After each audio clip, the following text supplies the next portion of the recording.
दोस्तों आज की इस वीडियो के अंदर हम आप सभी के साथ में अपनी क्लास 7 की हिस्ट्री सब्जेक्ट के चैप्टर नंबर 4 को स्टार्ट करेंगे, जो कि है दी मुगल एम्पायर। कि जो आपका मुगल था वो एक इतना बड़ा साम्राज्य कैसे बना और क्या कुछ उसके अंदर सीन हुआ, कौन कौन आपके राजा थे, कौन नहीं थे। तो चलो इस चैप्टर को फटाफट से स्टार्ट कर लेते हैं और काफ़ी मज़ेदार चैप्टर ये आपका होने वाला है।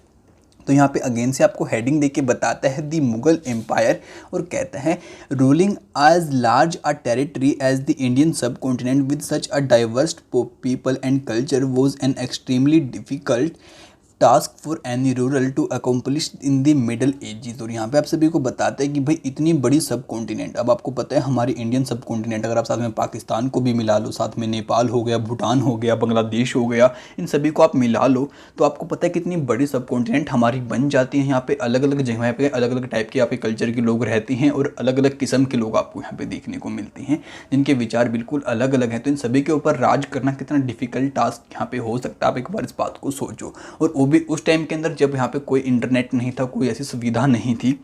और ऐसा किसने कर दिखाया? आपके यहाँ पे मुगल्स ने कर दिखाया। तो बाकी इस बात को आगे जानते हैं और कहते हैं quite in contrast to their predecessors the Mughals create an empire and accomplish what was hitherto seemed possible for only short period of time। अब यहाँ पे बताता है कि जो उनके पूर्वजों ने सोचा था कि भाई हम इस काम को कभी नहीं कर पाएंगे या फिर बहुत थोड़े टाइम तक ही उन्होंने करके इस बात को दिखाया था, मुगलों ने क्या किया, इस चीज़ को एक एम्पायर बना डाला और भाई सपने को बिल्कुल सच कर उन लोगों ने दिखाया। ठीक है, तो अब आपको कहता है यहाँ पे आगे चल के from the latter half of the 16th century they expanded their kingdom from the Agra and Delhi until the 17th century they control nearly all of the subcontinent. अब यहाँ पे आप सभी को बताते हैं कि भाई जब आपकी 16th सेंचुरी का आधी हो चुकी थी, आई मीन जो आपकी 16th सेंचुरी थी वो आधी जा चुकी थी, तब इन लोगों ने अपना जो साम्राज्य था उसको दिल्ली से आगरा तक आपका बड़ा किया था। ठीक है, और धीरे धीरे जब तक आपकी 17th सेंचुरी यहाँ पे आई या फिर उसका मिड यहाँ पे गया, तब तक इन लोगों ने पूरी की पूरी इस सब कॉन्टिनेंट को ही अपने कब्जे में ले लिया था और एक बहुत बड़ा साम्राज्य यहाँ पे स्थापित कर दिया था। दे impose structures of administration and ideas of governance that और outlasted their rule, leaving a political legacy and succeeding rules of the subcontinent could not ignore। अब यहाँ पे बताता है जो भी इन्होंने यहाँ पे डेवलपमेंट की और बहुत अच्छे से अपने एडमिनिस्ट्रेशन को यहाँ पे मेंटेन किया, पॉलिटिकल ग्रुप्स को बनाया, बहुत अच्छे सारी चीज़ों को यहाँ पे बिल्कुल वेल मेंटेन किया, तो ये काफ़ी सराहनीय थी। अब इन सभी के बारे में हम आगे चल के जानने वाले हैं।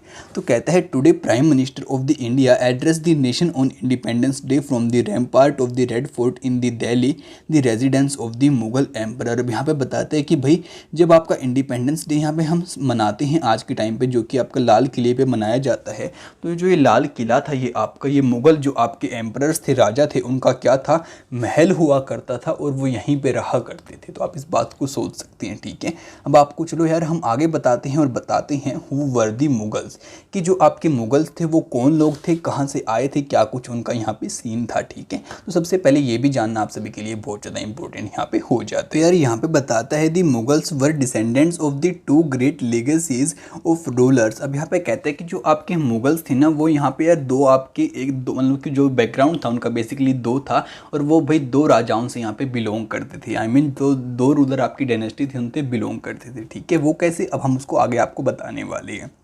कहते हैं फ्रॉम देयर मदर साइड, उनकी मम्मी के साइड से अगर हम बात करें, दे वर descendants of the जंगीज़ Khan.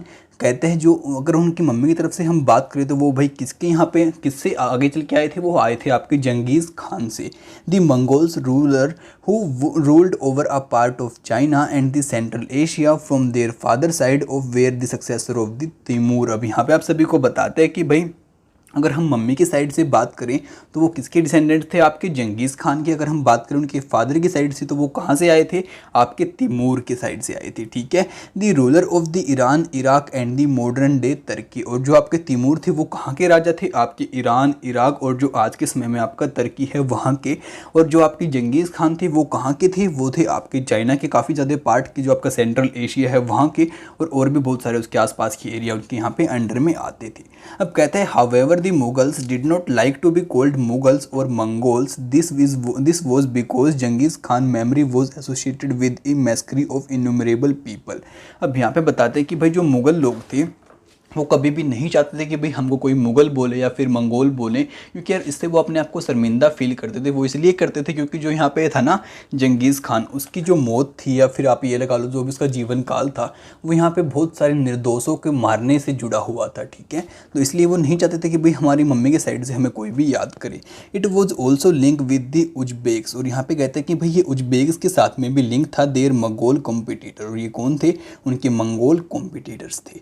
On the other hand the Mughals were proud two of their Timur ancestry, और जबकि उन्हें बहुत ज़्यादा गर्व था उनके पिता की साइड से, जो कि किसकी एंसिस्ट्री थी, आपके तिमूर की। Not least all of all because their great ancestor had capture Delhi in the 1398, और कहते हैं कि भाई जो तिमूर था उसने दिल्ली को 1398 के अंदर अपने कब्जे में ले लिया था। अब कहता है, do you think this painting suggest that the Mughals claimed the kingship of a birth right, और यहाँ पे बताते हैं कि भाई आप एक बार इस पेंटिंग को देखो, कि आप इस पेंटिंग को देख के ये बात कह सकते हो कि भाई जो मुग़ल लोग थे वो अपनी बर्थ से ही ये बात कहते थे कि भाई हम ही आगे चल के राजा बनने वाले हैं, ठीक है।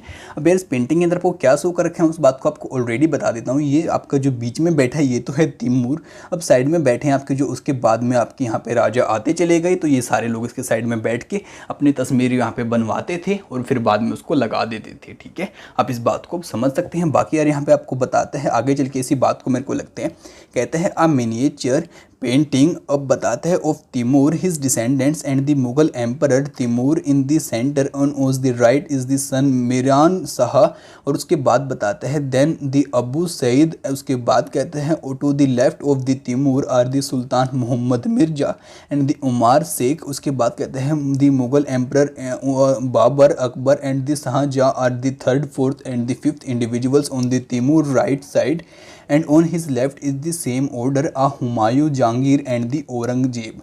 अब यहाँ पे बाकी सारी आपको यही बातें बता रहे हैं कि भाई जो ये आपका सेंटर में बैठा है ये तो है आपका यहाँ पे तिमूर। अब इसके साइड में आपके अलग अलग जो यहाँ पे इसके बाद में आए वो सारे बैठे हैं, उन सभी के नेम आपको यहाँ पे दे रखे हैं इस वाले पैराग्राफ के अंदर। अब ये बहुत ही ईजी बात है, आप इसको यहाँ पे स्टडी कर सकते हैं। इन सभी के नेम मैंने आपको वैसे बता भी दिए, जैसे कि आपका बाबर हो गया, अकबर हो गया, शाहजहाँ हो गया। अब यार ये कुछ ऐसी बातें आप इनको यहाँ पे याद रख सकते हैं। अब कहते हैं दे सेलिब्रेट देयर जेनोलॉजी अपना pictorially each ruler getting a picture mode of Timur and himself take a look at the figure 2 in a somewhat like a group photograph.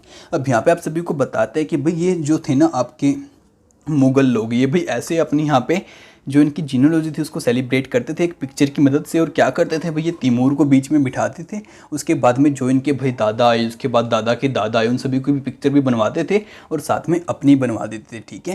तो ये कुछ इनको बहुत अच्छा लगता था ऐसा बनवाना, और उसको क्या कह सकते हैं हम आज के टाइम पर, इसको हम कह सकते हैं भाई ये एक उनकी ग्रुप फोटो यहाँ पर रहती थी, ठीक है। मरने के बाद भी वो ऐसा कुछ यहाँ पर बनवाते थे। बाकी चलो यार हम आगे बात करते हैं और आगे समझते हैं हमारे मुग़ल के जो मिलिट्री कैंपेन्स थे उनके बारे में। तो अब कहता है Babur the first Mughal emperor succeeded to the throne of the Fergana in 1494। Then when he was only 12 year old he was forced to leave his ancestral throne due to the invasion of the another Mongol group the Uzbeks after years of wandering the seize Kabul in 1504। In 1526, he defeated the Sultan of Delhi Ibrahim Lodi at the Panipat and captured the Delhi and Agra। अब यहाँ पे आप सभी को बताते हैं कि भाई जो आपके बाबर थे, जो कि आपके मुग़ल एम्परर थे, उन्होंने अपने थ्रोन को यहाँ पे उसके जो सिंहासन था उसके ऊपर वो बैठ गए थे फरगना के। कब बैठे थे, वो बैठ गए थे 1494 के अंदर। फिर क्या हुआ कि भाई उस टाइम पे जब वो बैठे थे वो सिर्फ 12 साल के एक बच्चे थे, तो भाई उनको वहाँ से हटा दिया गया। किसके ज़रिए हटा दिया गया, और किसने वहाँ पे हटा दिया, आपके जो मंगोल का कोई दूसरा ग्रुप वहाँ पे आ गया था, उन्होंने उसके ऊपर आक्रमण कर दिया, जो कि थे आपके उज्बेक्स। तो भाई उसके बाद काफ़ी सालों तक आपके बाबर यहाँ पे इधर उधर घूमते रहे, ऐसे भटकते रहे, और उसके बाद उन्होंने क्या किया, जो काबुल था उसको अपने कब्जे में यहाँ पे कर लिया। कब किया, 1504 के अंदर किया। और उसके बाद 1526 के अंदर उन्होंने क्या किया भाई, वहाँ पे पानीपत का युद्ध किया। किसके साथ में किया, इब्राहिम लोधी के साथ में किया, और उसको हरा के दिल्ली और आगरा के ऊपर अगेन से वो आगे सिंहासन के ऊपर बैठ गए और सिंहासन के कब्जे में यहाँ पे चला गया। अब आपको आगे बताते हैं table 1 chart some of the major campaigns of the Mughals. Study it carefully and see you can notice any long-term patterns. You will notice, for examples, that the Afghans were an immediate threat to the Mughal authority. अब यहाँ पे बताता है कि भाई जो आपके अफ़गान लोग थे वो आपके जो मुग़ल लोग थे उनके लिए खतरा धीरे धीरे यहाँ पे बनते चले जा रहे थे। बाकी यार यहाँ पे आपको देखो कितनी अच्छी बात शो कर रहे हैं। ये आपके जो बाबर थे ना, उसने पहली बार पानीपत के युद्ध में आपकी तोप के गोलों वगैरह को यहाँ पे यूज़ किया था, आई मीन बारूद का यहाँ पे प्रयोग किया था, ठीक है। और बाकी यहाँ पे मेरे को लगता है यही बात आपको बताएगा और कहता है cannons were an important addition in the 16th century warfare. Babar used them effectively in the first battle of Panipat. देखा, आपको यही बात बताता है कि भाई जो आपके यहाँ पे तोपें थी उनका पहली बार यूज़ आपका बाबर ने किया था और पानीपत के युद्ध के अंदर किया था। Note the relationship between the Mughals and the Ahoms and the Sikhs and the Mewar and the मारवार.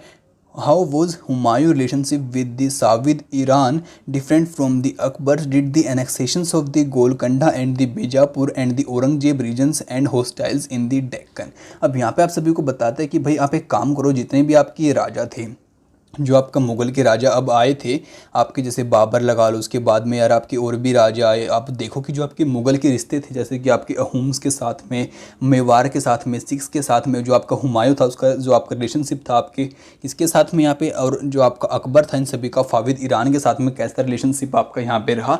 अब इन सभी को आप स्टडी करोगे धीरे धीरे हमारे आगे चैप्टर के अंदर आप जाते चले जाओगे। अब और भी बहुत सारे चैप्टर आएंगे पूरे बुक के अंदर, आप इन सभी बातों को स्टडी करने वाले, तो अभी के लिए थोड़ा सब्र रखो, ये बात आपको अभी समझ में नहीं आएगी तो इस पैराग्राफ को मैं आपको समझा दूंगा। आपको जितना मैं समझाता हूँ अभी के लिए सिर्फ उसको उतना ही समझिए आप, ठीक है। अब कहता है gun powder technology was brought to the India for warfare in the 14th century. Fire arms were used for the first time in the region such as the Gujarat, Malwa and the Deccan and was used by the Babur in the early 16th century. अब यहाँ पे दोस्तों आप सभी को ये बात बताते हैं कि भाई जो आपके गन पाउडर की टेक्नोलॉजी थी वो हमारे इंडिया के अंदर 14th सेंचुरी के अंदर आपकी आ गई थी।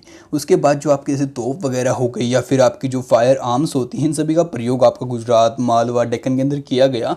और कब किया? आपके जो बाबर थे उसने इसका आपका जो 16th सेंचुरी का शुरुआत थी वहाँ पर इसका यूज़ किया था। और आपको पता है कहाँ पर किया था? पानीपत के युद्ध के अंदर। अब आपको बाबर के बारे में थोड़ी और बातें बताता है। कहता है 1526 से लेकर 1530 तक आपके बाबर यहाँ पे रहे थे और 26 के अंदर इन्होंने इब्राहिम लोदी को यहाँ पे हराया और अपना पानीपत के अंदर इनका यहाँ पे युद्ध हुआ था। और जो 1527 था वहाँ पे इन्होंने क्या किया? राणा सांगा को हरा दिया, जो कि क्या थे? एक राजपूत रूलर थे। और कहाँ से इनका जो संबंध थे वो किनके साथ थे? कुहाना के साथ में, कन्हुआ के साथ में इनके क्या थे? संबंध थे। उसके बाद जो 1528 था वहाँ पे इन्होंने क्या किया? एक दूसरे राजपूत को यहाँ पे हरा दिया, जो कि कहाँ थे? जो कि चंदेरी में इन्होंने उसको हराया। और क्या किया? Control over the Agra and Delhi before his death. और अपने मरने से पहले आगरा और दिल्ली के ऊपर पूरी फतेह कर ली और उसके ऊपर कब्जा कर लिया। तो ठीक है गाइज, यार आज के पार्ट को हम यहीं पर एंड करते हैं बाबर के साथ में। अब यार अगले पार्ट की वीडियो भी आप सभी को बहुत जल्दी ही देखने को मिल जाएगी। तो सबसे पहले देखने के लिए चैनल को सब्सक्राइब करना बिल्कुल भी मत भूलना और इस वीडियो को अपने दोस्तों के साथ में शेयर जरूर से करना, जिससे अगर वो भी घर बैठे बैठे स्टडी कर पाएं। तो आपसे मिलते हैं अगली वीडियो में जल्दी, तब तक के लिए दोस्तों बाय बाय।